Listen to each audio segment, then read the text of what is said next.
It all started with a simple wooden bridge, nothing fancy, just something I built with my own hands to cross over the lake on my property.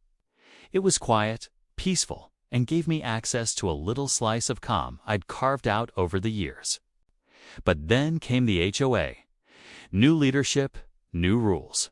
And suddenly my bridge became a safety hazard and non-compliant with neighborhood standards. They gave me 1 week to take it down. I thought they were bluffing. I was wrong. Notice, they came in with a crew chainsaws trucks. The work sand destroyed it. Didn't even knock on my door. Just wiped out something that meant a lot to me. Like it was a broken fence post or a weed patch. And what made it worse?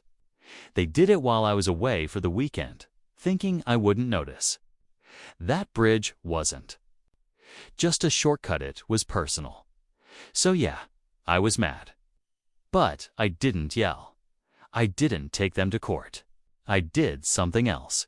You see, what they didn't know is that the lake they love so much, the one their $4 million lakeside resort property wraps around, that lake exists because of a private dam tucked away on my land. I built it, I maintained it. I've got the rights to it. All legal, all on record. So while they held barbecues and boat parties, thinking they'd won, I walked down to the dam gate and gave it one long look. I didn't say a word. I just opened the valve, slow and steady. And as the water began to drop and the docks started to tip, they finally realized this wasn't over. Not even close. What happened? Next, let's just say they had no idea what kind of storm they started. The truth is, this fight didn't start with the bridge. That was just the last straw. Ever since the HOA board changed hands, things had been getting out of control. They started enforcing rules no one had ever heard of, banning things like garden flags, limiting how long guests could park in driveways, even fining people for leaving their trash cans out too long. It stopped being about community and started feeling like control. And the new president? Todd. Slick haircut, pressed polos, and the kind of guy who acts friendly while slowly tightening the screws behind your back. He didn't just want to lead the HOA, he wanted to own the whole neighborhood vibe. And anything that didn't fit his vision had to go. My property sits right on the edge of their fancy resort development. They like to call it the Lakes, even though the actual water source is fully on my land. I've lived here since before any of their high-end vacation homes were even dreamed up. Back then, it was just quiet forest and the lake I created by building the dam. When their developers approached me years ago to buy the land, I said no. I liked my peace. They bought up everything else but had to build around me. I thought we could all just coexist. But Todd? He clearly didn't see it that way. He started showing up unannounced, asking to inspect my property lines. Started questioning whether I really had the right permits. Then came the letters, then the threats, and now the bridge. That was never about safety, it was about sending a message that I wasn't welcome anymore, that he had the power, but he underestimated just how much that bridge meant to me. And now, as the lake slowly drains, his resort guests are starting to notice. The boats are stuck in mud, the shoreline's pulling back. And Todd, he's scrambling. But this is just the beginning. The next morning, I stood on my porch, sipping coffee, watching the lake dip lower, inch by inch. The early sunlight hit the muddy banks, revealing things that hadn't been seen in years: rusted beer cans, old stumps, and forgotten docks now tilted and cracking. Word was spreading fast. Resort guests who had paid top dollar for waterfront views were calling the front office, demanding answers. Their kayaks were beached, fishing plans ruined, and that picture-perfect lakeside charm. It was vanishing fast. Todd, meanwhile, had gone into full damage control. I saw him pacing by the resort pool, phone glued to his ear, probably trying to spin the situation or pressure county officials. But the thing is, he still didn't fully grasp the setup. The dam isn't owned by the HOA. It's not tied to their utility lines or maintenance budget. It's an old-school, gravity-fed system I built with my uncle nearly 20 years ago. And every inch of it is legal and recorded in the land registry. That lake is only there because I let it be. And now, I wasn't. But while Todd scrambled, something else started bubbling beneath the surface. Some of the resort homeowners' regular folks who had nothing to do with the bridge drama began showing up at my gate. One guy, Mike, said he'd moved out here from the city to escape HOA headaches, only to find himself caught in a worse mess. Another woman, Sandra, told me she was never told the lake depended on a private dam. She looked betrayed. So now, it's not just me versus Tadit's neighbors questioning what they really bought into. Some want answers, others want to fight back. And Todd, he's trying to keep the whole thing from falling apart, both literally and politically. But the pressure's rising. The water's dropping. No one's sure how much lower it'll go. What else might be uncovered before it's over? By the end of that week, the lake looked like a ghost of itself. Cracked earth stretched where water once shimmered, and the resort's boat docks sat useless on dry land. Guests were canceling left and right, and the HOA board was scrambling to hold emergency meetings. Todd was still trying to put on a calm front, but his eyes gave him away. He was panicked. His perfect image, his $4 million lakeside dream, was slipping through his fingers. And worse, people were starting to blame him. Rumors were spreading fast. Some homeowners began to question how the HOA could invest so heavily into lakeside amenities without locking down water rights. Others whispered that Todd had known about the dam being privately owned but chose to ignore it. And then there were those who started siding with me, not because they liked what I'd done, but because they understood why. The bridge, the bullying, the silence when I asked for a sit-down. It was all piling up. Things escalated when a reporter from a local news station showed up. I never called anyone, but someone clearly had. She stood at the edge of the dam with a cameraman, asking questions about property rights, HOA abuse, and water control.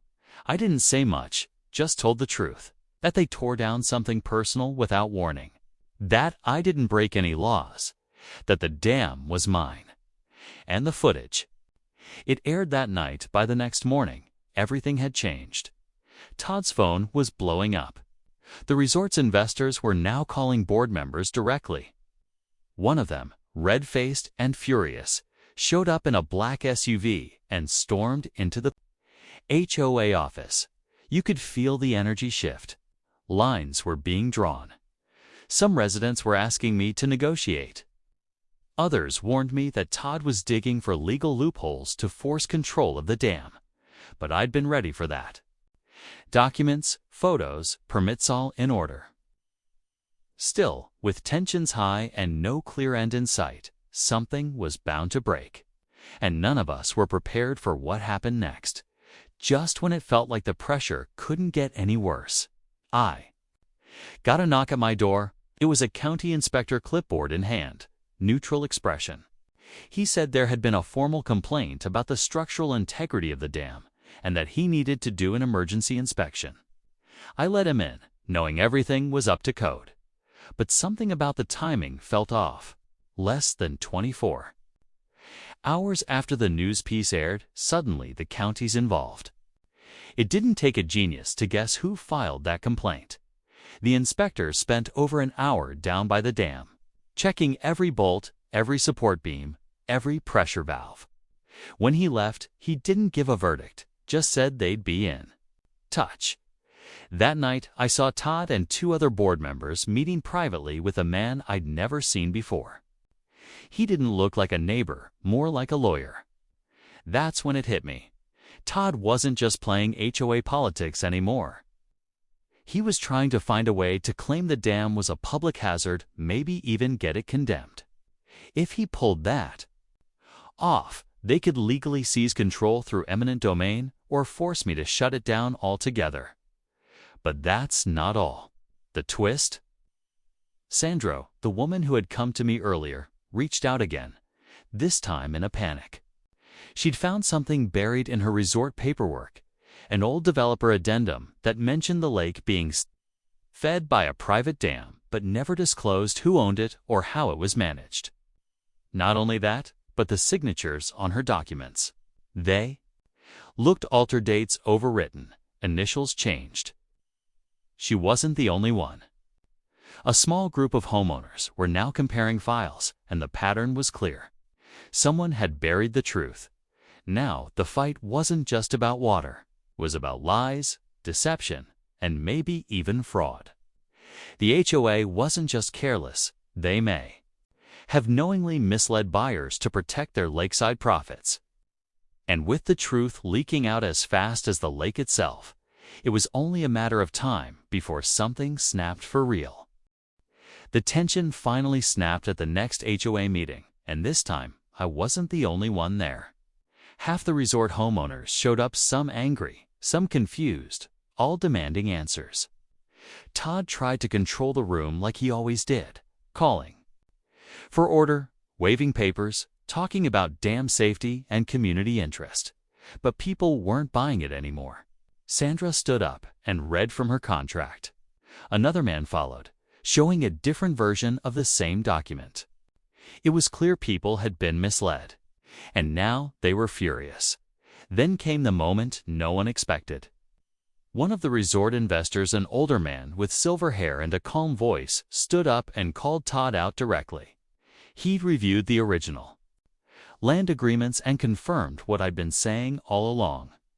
The dam was never part of the HOA jurisdiction. The water rights were mine, and the destruction of the bridge, unauthorized, possibly even criminal. Todd went pale. The room fell silent. That's when the county inspector returned. He walked to the front of the room and handed over his report, not to Todd, but to me. It confirmed the dam was structurally sound, fully compliant, and not a public risk.